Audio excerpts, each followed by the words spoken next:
Well, hello there, and welcome back to Gaulia. It has certainly been a while since we've been here. Summer has pretty much come to an end, so I think it's suitable time to get back into, Minecraft as family's back in school and I've got some more free time on my hands again.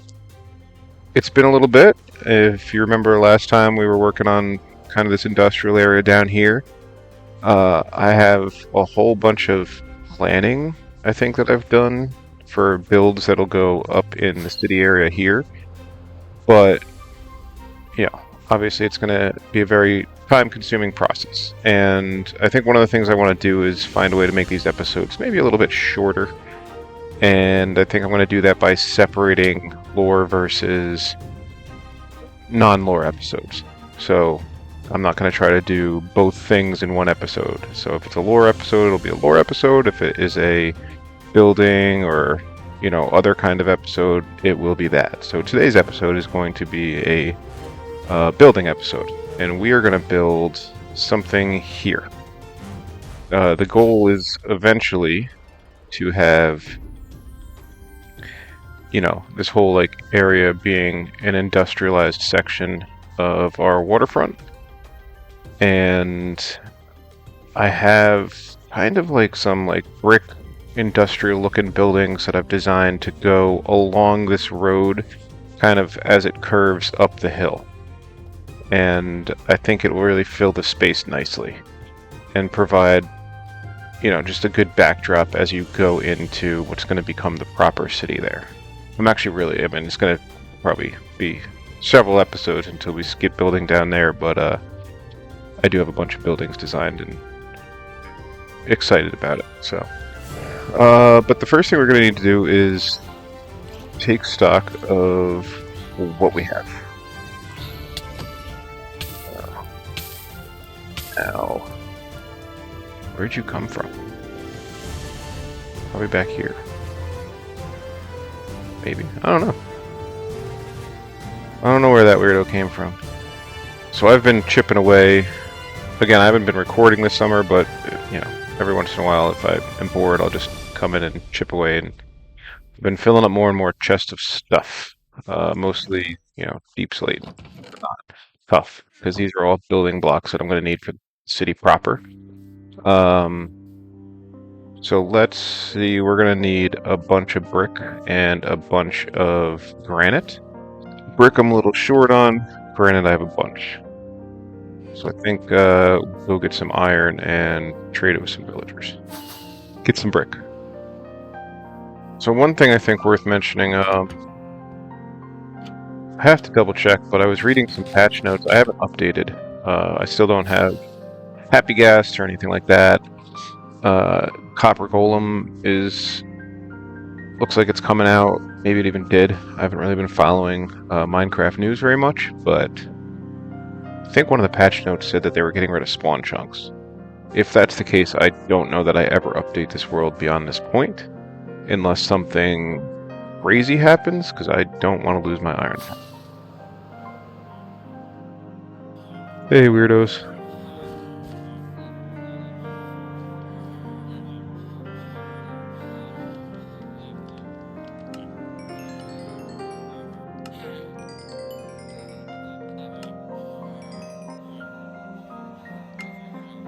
I'm losing patience with villagers, and hopefully that's enough bricks. That plus what we had already.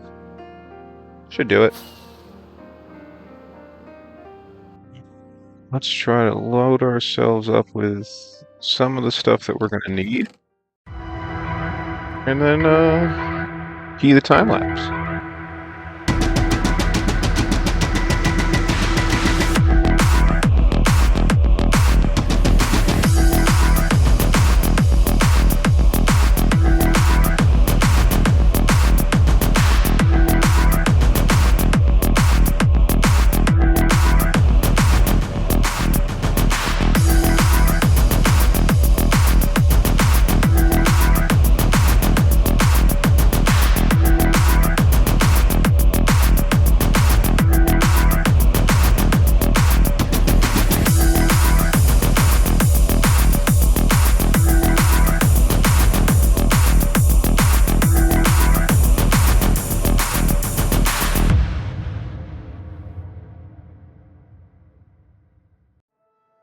Well, this is basically what we got here. So a nice little industrial build, um, kind of like almost like a United States Northeast kind of area.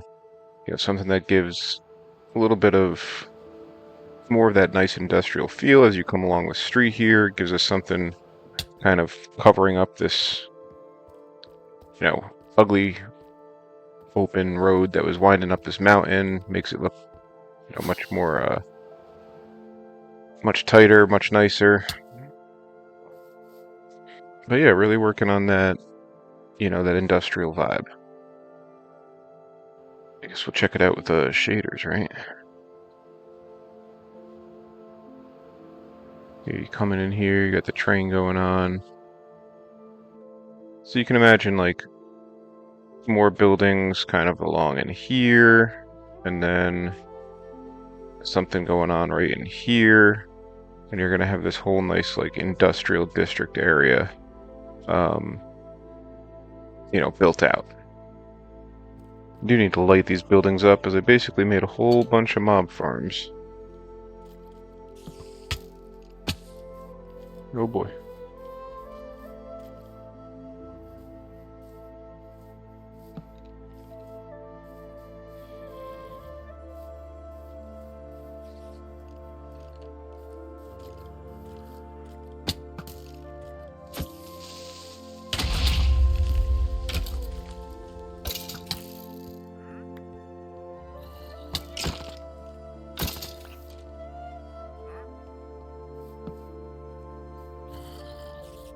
Whew, almost got my new building blown up. One thing I will say doing this, I used a lot of bricks and acacia wood, so gotta get to doing some acacia farming. Acacia isn't a terrible tree to farm. I mean, it's definitely not my favorite, but after doing mangrove for so long, this is not nearly as bad. Alrighty, well now that we have our little area done here, what's the next steps? So, I think for me, the whole goal of this series was to build a city, right? And we've done quite a lot of preparation and kind of done some lore stuff and things like that, been developing this, but our city was always intended to be back here. So I have a lot of prep work to do in this area, like flatten this entire thing out and build a road network. And I have kind of a rough plan for like this road being our main strip coming in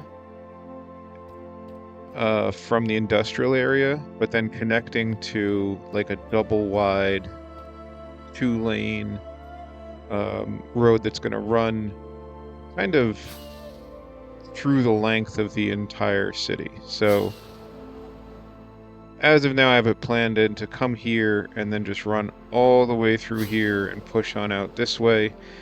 It seems really large in Minecraft scale, but once you start adding in the fact that buildings and things like that are pretty large footprints. I mean, this one is by far the most massive, but a lot of the ones that I have planned are decent footprints. You're probably going to get, if your road's coming down there and then you have this one coming this way, like block, block, block, block. You're only really talking about like 4 to 6 city blocks probably in what I have planned so far. I have, along that direction, along that axis. And then however many are going to fit in here, probably 1, 2, 3-ish.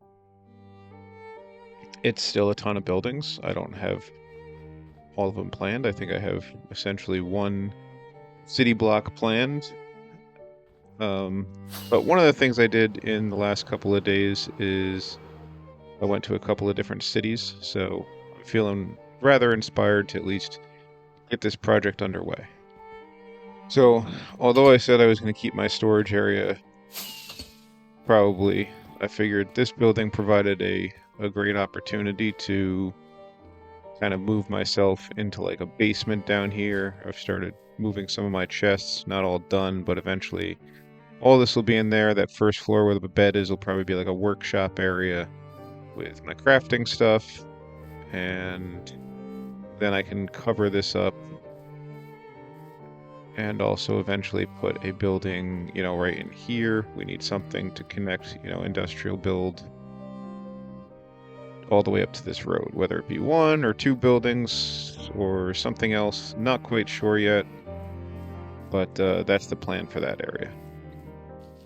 So a big part of what I'm going to do now is start prepping for the inevitable expansion of the road network, which means I need deep slate.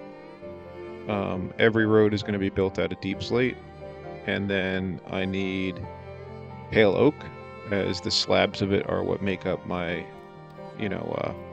road lines and road markings. So I have kind of gone through and started dropping pale oak trees in my lumber areas, get a bunch of those planted, and then periodically what I do with my little lumber areas, I just come and hack it down, and in between doing whatever it is I may be doing at the time. Like I said, I haven't done much recording this summer, but I have done a little bit of, here and there when I'm watching TV or something, material gathering.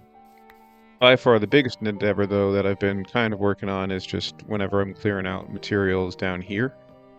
I have this rather cavernous area where my beacon has been housed for some time now, and I've been working on carving that out further for no good reason whatsoever, other than the fact that it just, provides me a convenient place to farm under the power of the beacon. And for some reason, I've made this giant underground ziggurat in continuing with the path of this beacon. So I have no idea.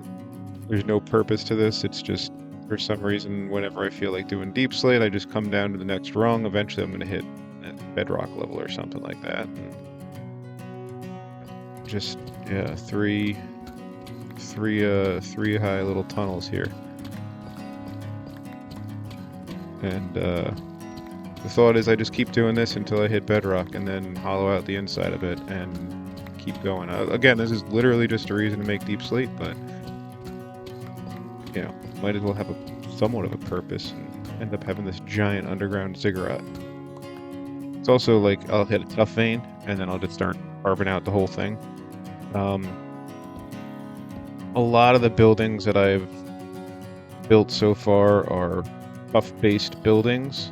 I think, stone, tough, all these different grayscales are going to be largely important. I really like the brutalist style of architecture for some of the buildings in the city. I haven't really planned out too many of them yet. But I was in Albany, and the convention center there has some cool architecture, so the brutalist concrete kind of style architecture I think would be great for this like abandoned kind of city. Also, I think I've said previously, like Soviet areas like where Chernobyl, the city outside of Chernobyl, I think it's called like Pripyat or something like that, is another area which I'd like to take, inspiration from. Oh, in other news, I found my terraforming shulker. It was sitting by my iron farm. I don't remember necessarily ever doing... I guess it was that hill area by where the train tunnel is. I did a lot of terraforming there. I just guess I forgot about it. But yeah, it was like sitting over right here, just chilling. Probably right after I did this whole hill area. God, so much. Like, this is the problem with this, right? There's so much. I'm looking at this. I was like, oh, I need to make a railroad crossing. Need to push this road out further. Like, there is just literally so many options to do. It makes it like hard to just stick in and do something. I end up just farming resources. Anyway, we're gonna finish this episode off with a time lapse of the road networks being built out.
Well, I ran out of andesite altogether, which is how I make all of my little shoulder areas.